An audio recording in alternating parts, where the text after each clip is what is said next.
When Miami holds the 6th seed in the AFC, and according to Number Fire, of all the 7 and 5 teams battling for the playoff spots in the AFC, Dolphins have the second best chance of making it, right behind the Chiefs. So, Stephen A., I'll ask you this: after what you saw last night, do you believe the Dolphins are a legitimate team, a legitimate threat, rather? I think they're a legitimate threat because they can defend. They're physical. They will get up in you. Now, obviously, last night, that first half performance didn't help them much because it gives a lot of teams fodder to believe they can run on them. If you're the New England Patriots, you believe you can run on Miami. Yep. If you are the Pittsburgh Steelers or the Baltimore Ravens, you think you can run on Miami. If you are the Denver Broncos, they did. Ed Anderson, yeah. They did run on Miami. And so for me, when I look at it right now, obviously that doesn't bode well for them. But we didn't feel this way about Miami defensively until what we saw last night from the New York Jets. Prior to that, we were like, they're smash mouth, they're physical, they get up in you. We like this team. And Ryan Tannehill is coming along. Is he an elite quarterback? No. But he is better than what he has been. And with some of the other weapons, whether it's Wallace's Heartline or whomever, you've got to believe that Miami is a respectable team. The team that we saw go up against the Denver Broncos was legit. They looked far better in losing to the Denver Broncos than they did in beating the Jets last night. So I still believe in the Miami Dolphins to some degree. I still believe they can be a threat. Yet, I don't see them winning at Foxborough. I don't see them winning in the Mile High City. No. And so because of that, you're saying, yeah, you got to give them their respect. But are they really a difference maker where they're going to upend somebody? I wouldn't go that far. So you do not have them at this moment in the playoffs? I have them at this moment in the playoffs. I think that there could be a playoff team. I just don't think that they would go past the divisional round. Okay. I don't think they're going to make the playoffs. I know that Trent Dilfer and Steve Young believe in Ryan Tannehill. They've studied a lot of tape. They always say his ceiling is high. I respect the heck out of that. I just don't see that. And I've told you, I watched a lot of him in college, and he always disappointed me in college, and he continues to similarly disappoint me in pro football. I know he has improved by little bits and pieces here and there.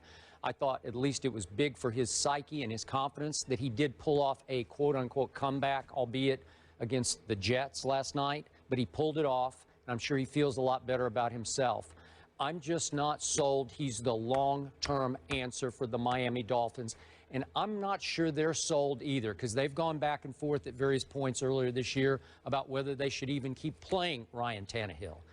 He's inconsistent, as he readily admitted after the game last night with our crew. Not a great deep thrower, not all that accurate. It comes and it goes. I don't think he has a great feel for the game, great touch, great sort of eyes for reading defense. I just don't see the package that I see in other quarterbacks. I don't know if long-term you're going to say he's going to grow into this guy, that he's going to be even a top 10 quarterback that you can hang your helmet on. You can say every year we have a shot to go deep in the playoffs with Ryan Tannehill. I'm sorry, I don't see that, even though he played pretty well last night, and he's had some other moments this year pretty well. But the defense is what is keeping them afloat right now because it's ranked 6th. It is, Skip, but listen, all I'm going to say, and I'm not chiding you about this, I'm just asking, you know, to keep this in mind. We just finished having a discussion about Brian Hoyer. The guy's got 11 touchdowns and 10 interceptions. Ryan Tannehill has 20 touchdowns, 9 interceptions, and is completing 66% of his passes. So if we're going to sit there and talk about Ryan Tannehill in that regard. We're talking about a playoff team here. Yeah, but I'm saying, I'm just saying that, you know, when you... Well, are you sold? We'll go on record. I'm on record. Well, I said before the draft, I'm not sold. Yeah, but I've never been unsold. I've never been as down on him as you've been, and I respect it because you watched him in college and I did not. So I deferred to your position until I saw him play. Do I think he's a star? No. But I do think that he's good. I do think that he's had some pretty impressive moments. And I do think that the level of inconsistency that you're speaking to, his numbers aren't indicative of that. 20 and 9 don't knock your socks off, but they're considerably better than 11 and 10.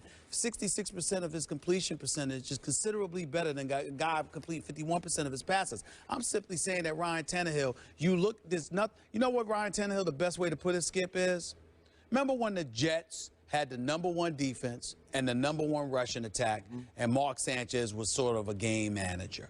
Ryan Tannehill is a little bit better than that. that guy from 2009 or so. You know, he's the kind of guy, he can make some plays. Is he going to do it consistently or at an elite level? Probably not. But he can make some plays, and he's impressive enough to be a starting quarterback. And if you got your defense playing that way, they could beat some teams. Okay, but I didn't want this to turn into a Hoyer versus Tannehill debate. Sure. Because I'm not saying That's fair. Tannehill's That's much fair. better That's fair. than Brian Hoyer. That's fair. But both teams, if I'm not mistaken, do they have the same record? That's right. Yeah, they're both 7-5. So 7-5. So each quarterback can say, I'm 7-5. Right. Brian Hoyer can say, I'm 7-5. And I think he contributed mightily to 7-5. All right, yeah, so do I. I think he contributed mightily to those 5 losses too. Okay. You know where I so look did at, Ryan Tannehill. Well, again, but I look at Miami, and some games they just didn't show up. They just didn't show up collectively. Well, collectively. All right. Okay. So, gentlemen, let's leave it there. We will talk about this, obviously, later on in the season. We got four more weeks, 4 more games. Who makes it? Who makes it? We don't know. But let's talk about, speaking of that number 4,